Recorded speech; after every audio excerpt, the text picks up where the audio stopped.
Hi everybody, it's so exciting to see a packed house. What a beautiful presentation to attend the week before final exams.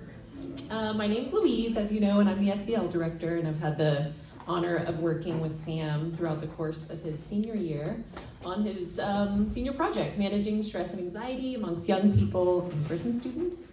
Sam has created a resource manual that I think will impact Griffin students for generations to come. We met when Sam was a sophomore. It was my first year at Griffin, and I was teaching a workshop called Managing Stress and Anxiety. He was one of the first students I got to meet, and he was committed all year. He took the workshop twice in a row. We just went deeper and deeper. It was an incredible group, and I always admired Sam's participation and interest in this topic and interest in psychology.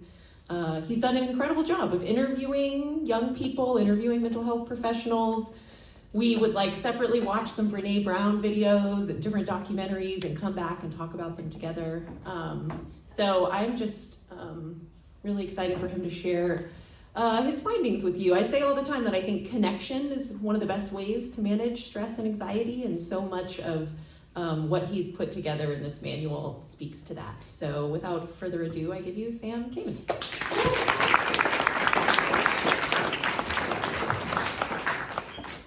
Hey y'all, thank you for that introduction. Today I will be talking about managing stress and anxiety amongst young people and Griffin students. By the way, a few of these slides will have a bunch of text on it, so you can read along or just listen to me. First one is about me. As y'all know, my name is Sam Kamens. I'm majoring in psychology as part of Trinity University's class of 28. Actually wearing the shirt right now. Those who know me as a guy with a great sense of humor who never hesitates to tell a joke. But this time I wanted to step away from that role. I know that's what everybody thinks of me as, but I wanted to focus on something way bigger than myself and something that hurts almost everyone worldwide: stress. Because show of hands, how many of y'all have felt stress those last 2 weeks? Yeah, it's crazy. Why stress and anxiety? Ever since I was a little boy, I suffered from intense OCD thoughts that caused my life to be filled with both stress and anxiety, which both rooted up from OCD. Growing up, I learned I was not alone in my troubles, as there were a lot of friends, a lot of adults that really helped me out with that. Some people wanted to help me. Year after year, my mental grew stronger until about a year ago, I finally bested my OCD, and now I hardly have to deal with it anymore, which is great. I wanted to base my senior project on helping others with the same turmoils I dealt with and letting people know things will change. About a year ago, I was not in a very good mental state, and through this project and through a bunch of other small projects I've been doing since, I've really channeled it into an actual physical thing that I can look back on and know what I went through. So here's my actual senior project. For the writing part, it's actually right here, I have it's called a manual. It's a long Google document, pretty much that I will want to put on Griffin's website. Also have physical copies here, but save the trees. It's a document that will be posted on the Griffin website, like I said. It's a manual that helps students manage their stress and anxiety while taking examples from past classes, such as people I've interviewed this year or people I sent the survey out. And it also provides places to reach out for help around the school, whether that be people, certain classrooms, clubs, sports, all that. I hope to send this out shortly or put it on the Griffin's website shortly. I've not talked to Adam about it yet, but hopefully I can get that done by the time I graduate. So for the actual research part of it, I started out with interviewing 7 of my friends. I know that might not sound a lot, but each one was about an hour. That took both of our times. And I knew these people would enjoy answering questions, so all 7 were just amazing, and I think I definitely learned a lot from all my interviews that I did. You might have seen me in the little room in Brick Hall, or maybe at lunch interviewing people. That wasn't enough for me though. I needed people who actually went to college for this sort of thing, or really was like a parent of a child. So I interviewed 2 mental health professionals, Marin's mom and Luke's mom. They were both very insightful. I don't think I've learned more about something in my life from those people, and knowing that's something I want to do when I grow up, it really helped me out. But the last thing I did, you probably saw in your email, I sent an email to the whole school, which tackled the main 5 questions, which I have later in this slide.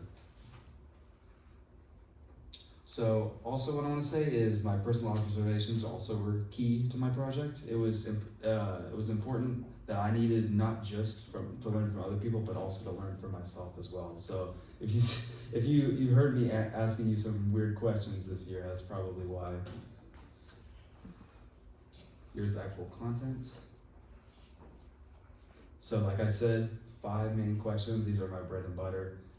These are what I asked my interviewees, even though it took a whole hour, I kind of rambled a lot, but every interview I had these, and those were the main questions that I asked my higher ups, and definitely worked a lot with Louise on these. And as you saw in your email, these were the only 5 I had. Even though these were really short, I definitely got a lot of information from them, and they're so simple, but go really far.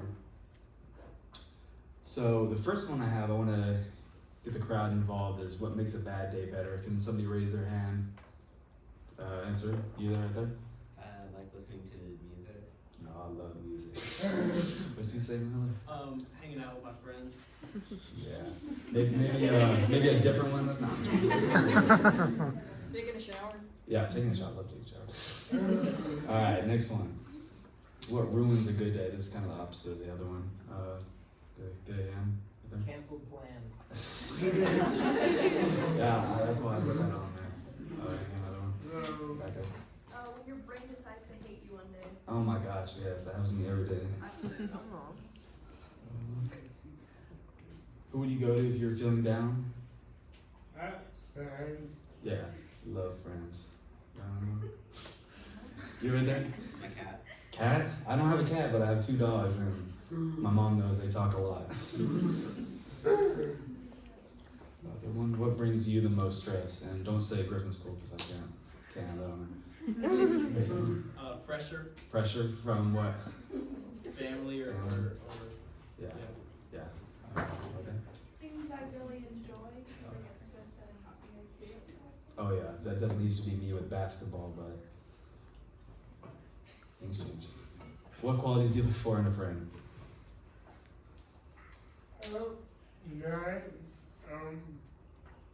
Like this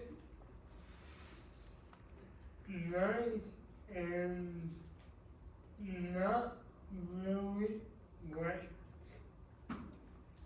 someone who's going to put up one reflection on yourself. I love friends that you can just tell them anything and you won't have to worry Yeah. about not being friends with them the next day. Yeah. 'Cause they don't take anything personally. I like that. Oliver.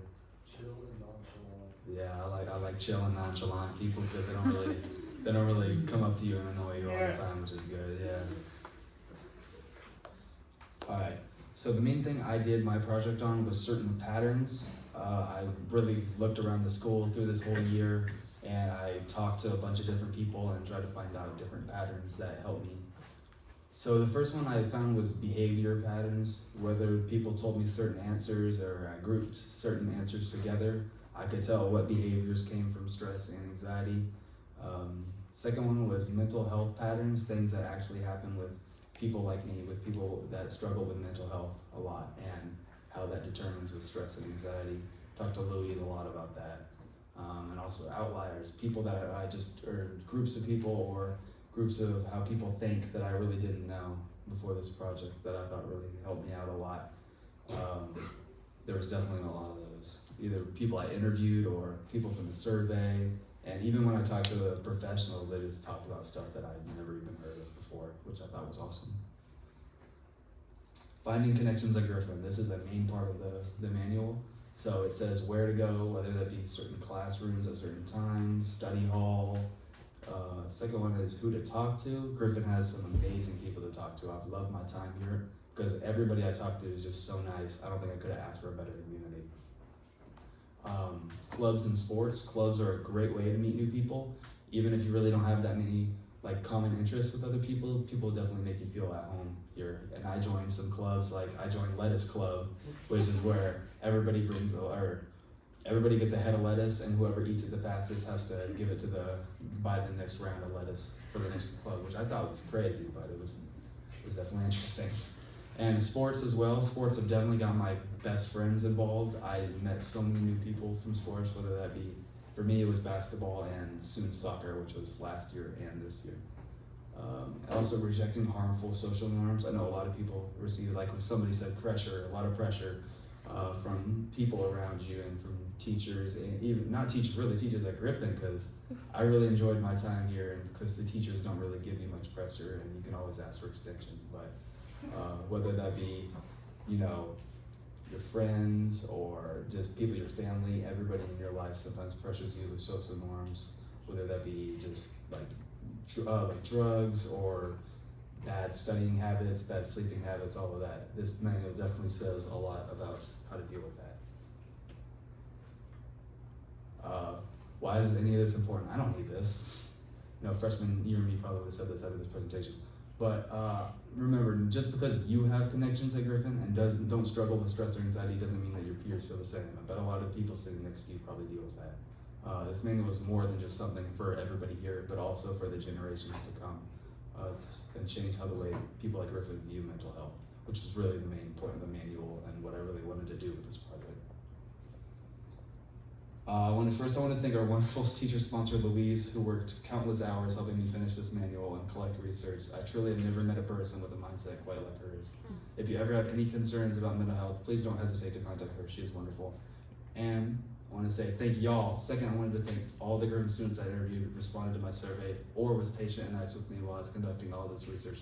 This was really stressful for me, and I couldn't ask for a better community to work with. So, thank you.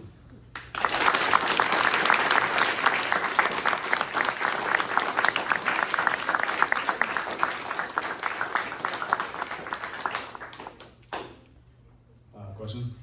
Yeah. So what exactly is in the manual? Is it like if You you're know it? doing this, go to this? Right here.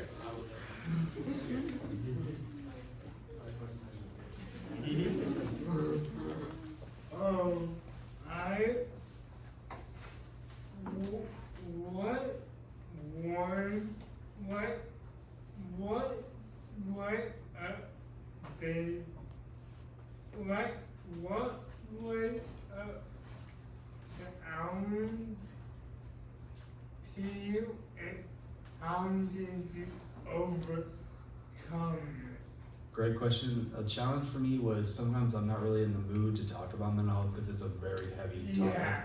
So I had to find the times where I was like, you know, like the kids say, locked in, where I really found myself talking more about mental health. And Yeah. when it was kind of hard because when I was in a good mood, I didn't want to bring myself down because when talking about mental health, it can be really stressful. Yeah. But I didn't really want to do it when I was happy because normally I wanted to obviously talk about happy things, and this definitely was not that. Right. My findings. Yeah. Right. Exactly. Yeah. Any other questions? Yes. So when you said you were like interviewing people and identifying trends, what trends did you identify? I found that a lot of the people that talked negatively about people had lots more stress and anxiety than people who I knew just were straight out and who were very happy and very nice. I found that people who were weighed down by stress and anxiety definitely took that out on others, which was a big finding that I found. Okay. Have you had a favorite like response to any of the questions? That I can say here, probably. I think when I asked, I don't remember who it was, about qualities of their friends, somebody said different from themselves, which I thought was very interesting. I feel like a lot of people some people just want clones of themselves. So it was nice to know that some people want like just completely people that had nothing to do with them, which I thought was interesting. Coach Blair? I know you're studying psychology in college, but what do you want to do after that? I want to use my degree in sports psychology to either work with a professional team, to work with people's mentals in sports, because I definitely struggle with that. Some sports I've been really good at practice, but when actual games come, I get really nervous and I mess up. And I've definitely had, like you've helped me a lot. So I've had a bunch of good coaches help me deal with that, and I definitely wanted to send out a message on to other people. Yeah, well, great presentation, Thank you. but it seems like when you practice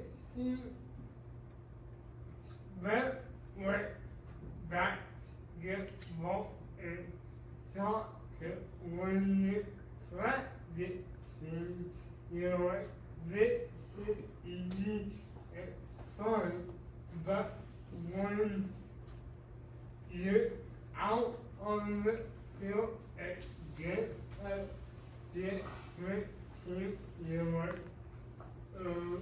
I'm not sure if this would be easy.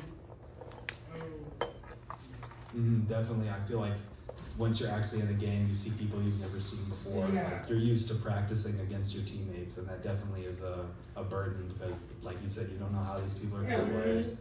We that week for soccer, Okay.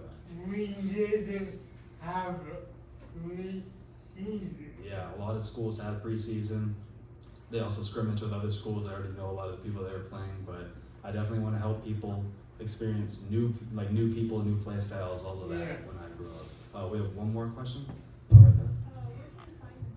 Like, is it online? It will be on the Griffin. I'm trying to get it on the Griffin website. I also have I have 2 hard copies here if the first 2 people want to come pick them up. But yeah, it'll be on the Griffin website. So, thank you.